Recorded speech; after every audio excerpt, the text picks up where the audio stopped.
1st, 1926. That woman is Marilyn Monroe. This is Remembering the Life of Marilyn Monroe. I've talked to a few people who knew Marilyn best so that we can get some memories and stories about this mysterious story. The first person I interviewed was James Dougherty. He was Marilyn's first husband back when she was known as Norma Jean. So tell me, James, what was it like to know Marilyn before she was Marilyn? Thank you for having me on today. Yeah, I knew Marilyn before she was Marilyn. I was her first husband, and she had ended up having three. And I knew her when she was younger. She didn't really know what she wanted, and I was gone a lot of the time. The marriage didn't really work out. She had married me to sort of get out of the foster care system. I was her neighbor. And she said she was bored at times in our marriage, and I didn't really support her film career. I didn't really want her to go into acting. I mean, I could, make money as a merchant marine. She didn't really need to go into acting or modeling or anything like that, but she really wanted to, and we ended up getting divorced in 46, and I mean, do I regret it now that she's famous? Maybe a little, but... Marilyn Monroe's second husband was Joe DiMaggio, former Yankee player. So the two of you were married for less than a year, but after the divorce remained very close friends. Tell me about what it was like to know her and the type of person she was. Let me start off by saying I'm not one to show my emotions or talk about my personal life, especially with Marilyn, so I'll keep this brief and to the point. I may have the longest hitting streak record in Major League Baseball, but the one record I'm not very proud of is having the shortest marriage to Marilyn. Even though we were only married for a little over a year, we had a great life together and remained close even after the divorce. Being quite used to the spotlight myself, I thought I'd be okay marrying somebody as famous as Marilyn, but I guess I was wrong. Being married to the golden goddess of Hollywood was not easy. Looking back on it now, I could admit that I may have been overly jealous at times, but she was in such high demand that it made things difficult. It was impossible to have a private life that I was looking for. We couldn't go anywhere without crowds of fans following us. Even on our honeymoon in Japan, we were constantly surrounded. And then to make matters worse, she was asked to go perform for the troops in Korea in the middle of our honeymoon. I didn't agree, and I decided to stay in Japan by myself rather than watching thousands of soldiers feasting their eyes on my bride. I also may have overreacted and caused too much of a scene during our famous subway scene in The 7-Year Itch. I have a lot of regrets, but there's no reason to dwell on the negatives. She was an amazing woman. She was quite different in person than the character she portrayed on the big screen. Many people assume that because she played the fragile, naive blonde, that's how she was in real life. But she was a very smart and strong person. She had to be to survive in Hollywood at that time. I miss Marilyn so much and have made arrangements to have flowers delivered to her resting place every week until the day I die. And what can you tell me about her friendship with John F. Kennedy? Look, no disrespect, ma'am, but I don't even like talking about my personal life with Marilyn, so I really don't have much to say about Jack Kennedy.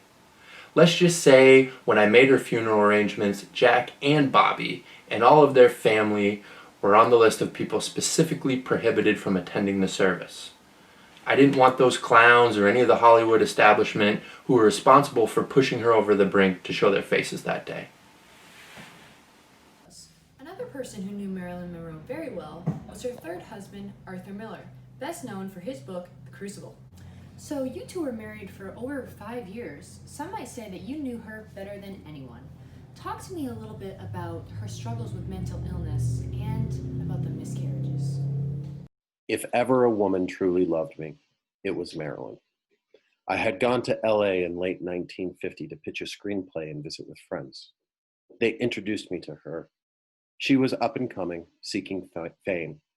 We went to a party, exchanged book recommendations, but I always showed her respect. She dropped me off at the airport in January 1951 for my return to New York City and my wife. But I was unhappy. It wasn't enough for me. Marilyn and I exchanged letters. I began to struggle with guilt, anger, and dissatisfaction. I no longer knew what I wanted. Certainly not the end of my marriage, but the thought of putting Marilyn out of my life was unbearable. Anywhere I went, there she was, life-size cutouts of her, the famous shot from the 7-Year Itch. I wrote to her in desperation. It is just that I believe that I should really die if I ever lost you. It is as if we were born the same morning when no other life existed on this earth. And that was that. We met again in person in 1955 and were married in 1956. She stood by me as I was investigated by HUAC, and we moved to England.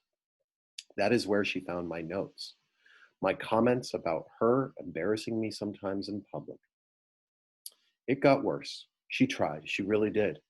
She embraced a domestic life of cooking and homemaking. She had a miscarriage in September, had an ectopic pregnancy in 57, and another miscarriage in 58. She blamed herself and the years of drinking and pills. We worked together on our final project, The Misfits, based on one of my short stories, but it tore us apart even further. We divorced in January 1961, hoping Jack Kennedy's inauguration would distract public attention. When she died, I didn't go. Instead of jetting to the funeral to get my picture taken, I decided to stay home and let the public mourners finish the mockery. Not that everyone there was false, but enough. Most of them destroyed her. She was destroyed by many things, and some of those things were them. They stood there, weeping and gawking, glad it was not them going into the earth, glad that it was that lovely girl who they killed. As we all know, a woman is more than the man, or men, she was married to. Let's talk to one of Marilyn Monroe's longtime friends, Amy Green. So, Miss Green, from what I know, you were the wife of Marilyn Monroe's photographer. Can you tell us a little bit about your friendship and what Marilyn was like professionally? Many people confuse Marilyn at home with Marilyn, the movie star. At home, she was a recluse. She spent most of her days in her white terry cloth robe. She got up, she went to work, she came home. She wasn't a major social butterfly. She was full of life. She loved to laugh. She was vivacious and yet humble. When I first met Marilyn, my husband Milton was doing a photo shoot for her for Look magazine, and we were over at Gene Kelly's house playing charades. Marilyn came in, and at the first chance I got between games, Gene took charades very seriously. One did not mess around. I walked over to her, and she wrapped her arms around me and said, "I'm delighted to meet you." I gave her a kiss, and from that moment on, we were forever friends. Marilyn was a compulsive writer. She loved composition notebooks. She had them hidden all over the house. If she had a thought, she had to write it down immediately, because an hour or two later, she might not remember the thought, and that would have been something that had haunted her. Her favorite possession was an autographed photograph of Albert Einstein. She admired his intellect. She was just luminous. When she spoke about something she was passionate about, she just glowed from within. In many ways, she was a subconscious feminist. With the right help and the right people, she was able to change and break the glass ceiling in the movie industry. For someone with no power in the 50s and a woman, she was consistently fighting for her freedom, creating a movement for women everywhere. She was never a victim. Her time with us in Connecticut, she was auntie for our son Josh. We showed her the New York nightlife, and she was able to really recharge. That time with Milton and I helped her to create a new perspective on life, allowed her to take her acting career to the next level. She took singing lessons, she took dancing lessons, she took acting lessons with some of the greats on Broadway. And what can you tell me about her friendship with John F. Kennedy? Marilyn and I had no secrets. We traveled, we shopped, we laughed. She was never a victim. Let's remember that. She was luminous. And while I miss her dearly, I feel it would be apropos to gossip about her friendships with men in power. While the interviewees gave us very little information about the JFK and Marilyn Monroe relationship, we were able to do a little bit of digging and found out some information. As many of you know, on May 19th, 1962, Marilyn Monroe sang a very scandalous happy birthday to President John F. Kennedy. This confirmed, or at least prompted, a lot of rumors about the relationship. This performance was done at JFK's 45th birthday, and while there are lots of rumors about the relationship, there's actually not as much evidence as one may think. While people believe that John F. Kennedy had many affairs while married to his wife, First Lady Jackie Kennedy, there is very little evidence of instances where JFK and Marilyn Monroe could have been in the same place at the same time. But suspicions grew when only months later in the year 1962, Marilyn Monroe was discovered dead. While there are many theories about the relationship between JFK and Marilyn Monroe, there was even more conspiracies about her death. Marilyn Monroe had a history of abusing sleeping pills. When she was found dead in her room, there was a bottle of empty sleeping pills next to her bed. While this was considered to be a drug overdose, many people assumed it was actually a suicide, considering Marilyn Monroe had attempted suicide in the past. While this may be the case, others assumed that the government actually killed Marilyn to cover up the relationship she had with John F. Kennedy. While many of these theories cannot be proven, her death has been recorded as a drug overdose. Thank you for joining us today in remembering the life of Marilyn Monroe, as her birthday, June 1st, is right around the corner. All right, so we have an exciting announcement to announce the winner of the History Maker Madness tournament. After looking at all the votes, it was a really, really close matchup between Martin Luther King Jr. and Abraham Lincoln. But the winner with 54% of the votes was Martin Luther King Jr. So we're just going to go around and say a couple things about Martin Luther King Jr. So what do you think about King winning this matchup, Mr. Hargrove? Well, King Jr. definitely had a mark on American landscape and changed American society. One of the immediate impacts was in our politics as we're nearing up for election season. Shortly after his assassination and the efforts of the civil rights movement, Richard Nixon and the Republican Party launched on the Southern strategy, where they basically tried to paint segregation as a states' rights issue, and that turned the South, which had been a traditional Democratic stronghold, into still to this day a Republican stronghold. And Mr. Adams, what do you think? Well, as you all know, last week I had picked Abraham Lincoln, but looking at the analysis now, I do know when to admit that I made the wrong pick, and the people have chosen Martin Luther King Jr. for good reason. I think that he is the champion that our society needs today. I think the things that he stood for with civil rights and peaceful protests could very well be continued into what we have going on for struggles today. What are your thoughts on this, Ms. Luz? Well, after King's assassination, you had major looting, arson, just rampant violence in over 100 U.S. cities.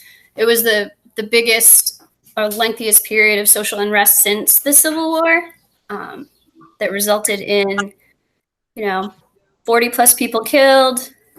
58,000 National Guardsmen had to be called out to restore the order.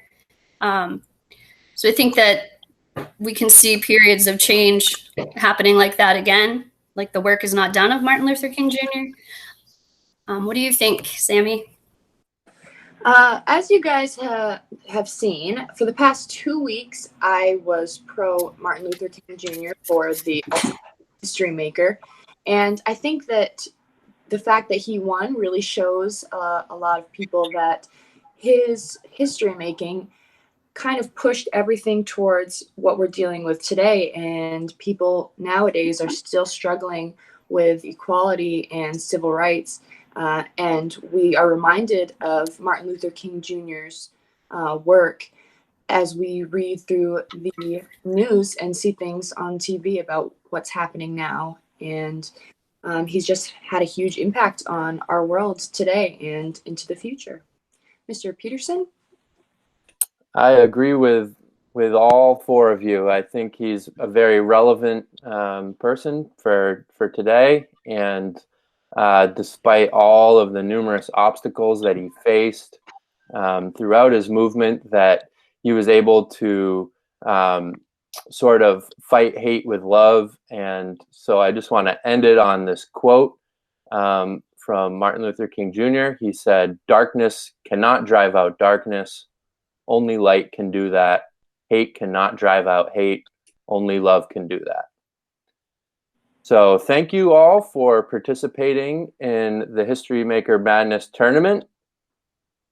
Very excited that we have come to our final winner. And it's no surprise that it's someone as important as Martin Luther King Jr. Thank you. Oh, we didn't forget Miss Barry, who is in one of her guidance meetings. I think she might take a second to give us her thoughts on the final winner. What do you think, Miss Barry, as the Civil Rights Team advisor?